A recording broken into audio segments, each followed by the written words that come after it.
to all of our road safety colleagues and friends. I want to begin this morning by welcoming the new Global Status Report on Road Safety. It's 5 years since I was in Geneva for the launch of the last report. At that time, we displayed photos in white frames of the 154 of the deceased road victims, representing the numbers killed every hour on the roads of the world. Today, we have heard that those numbers have now reduced to 136 people killed every hour. Road traffic injury at that time was the #1 killer of our youth aged 5 to 29 years in the world. Sadly, that has not changed. This is an undeclared pandemic, a tragedy of immense human proportions that we hear very little about. Why? Because they tend to be individual tragedies like my own, with families left alone to pick up the pieces of their shattered lives. My 18-year-old son, Darren, was killed tragically on the roads in Ireland in 2006, through no fault of his own, as he travelled to college one morning. The driver of a heavy goods vehicle collided with him at 90 kilometres per hour. The driver had begun work at 9 o'clock the previous night and had driven throughout the night and killed my son at 8 a.m. The driver, in his statement to the police, said he didn't see my son until he was within a metre of his lorry and collided with him head-on without braking. Darren was killed instantly. The horror of that violent impact will stay with me forever.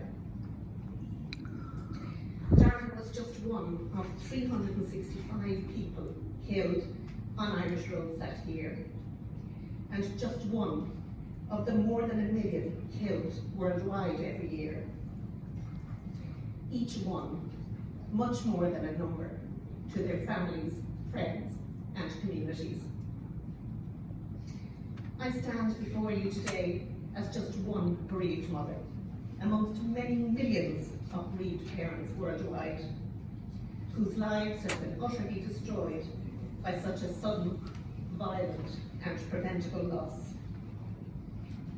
To lose a child has to be every parent's worst nightmare, but to lose them where their death could and should have been prevented makes that loss even more difficult to bear, if that were possible. It wasn't an incurable illness that took my child's life. It was a road traffic collision, and that has made his loss more difficult to accept. Here I am, 18 years later, when I'm almost as long without my lovely son as the 18 years I had with him in my care. An anniversary I really don't want to mark. As a parent, everything we do is for our children. We will do anything to protect them. Sadly, on the 30th of March 2006, my worst nightmare had been realised when the Irish police on Garda Síochána phoned me to give me the news of my son's tragic death. News no parent ever wants to receive.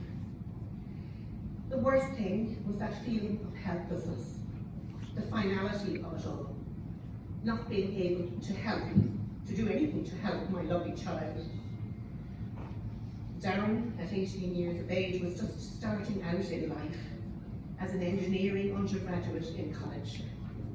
A very sporty young man, much loved in the community, who played college basketball and football for Ireland.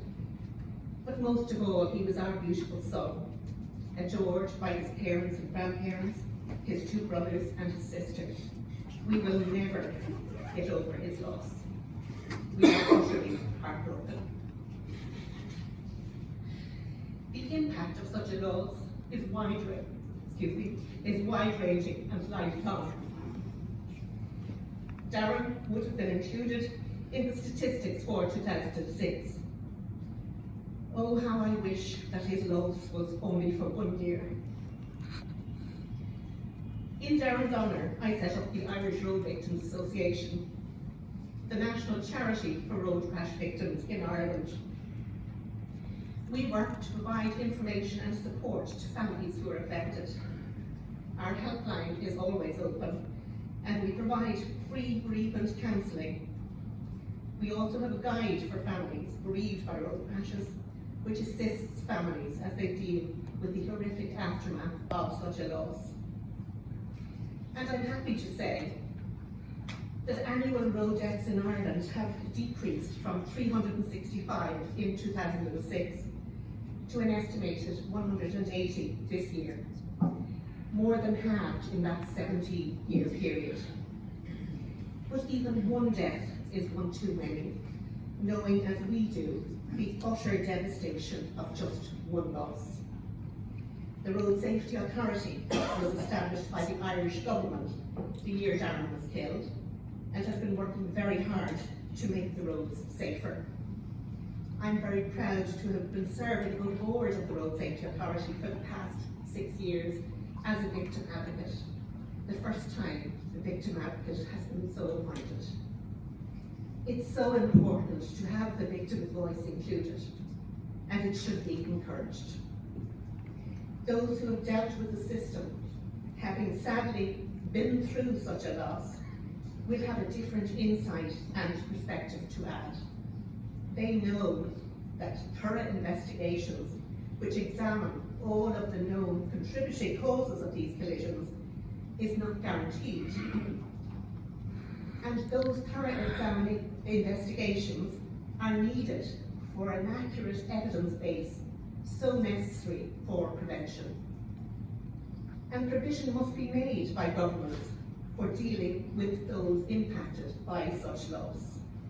Collisions that they have failed to prevent. We really must do better.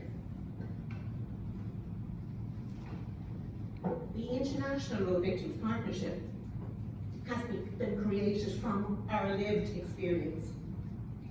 160 NGOs have come together from all regions of the world. Many of these NGOs are led by bereaved parents like myself. Almost all of them volunteers.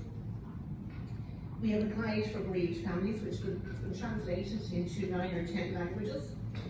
We can get help to the bereaved, no matter where they are in the world, transcending language and other barriers. Nobody should feel isolated and alone as they deal with the horrific aftermath of such a tragic and sudden death.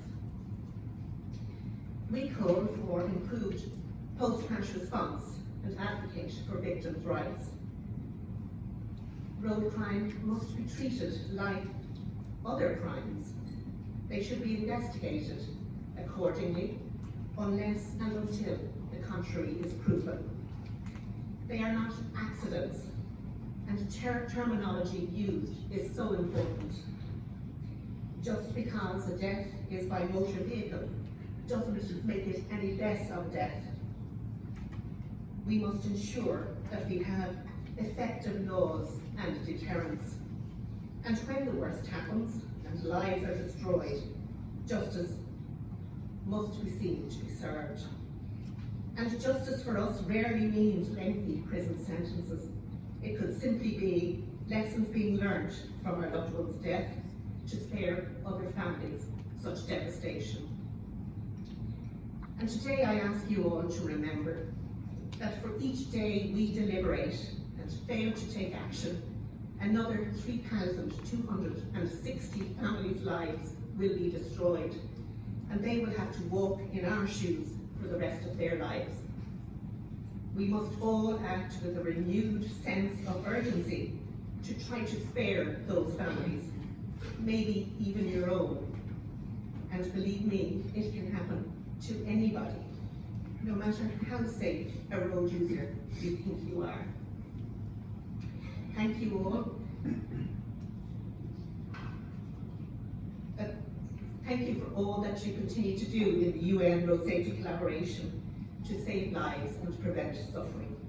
It doesn't go unnoticed, and we are honoured to work with you.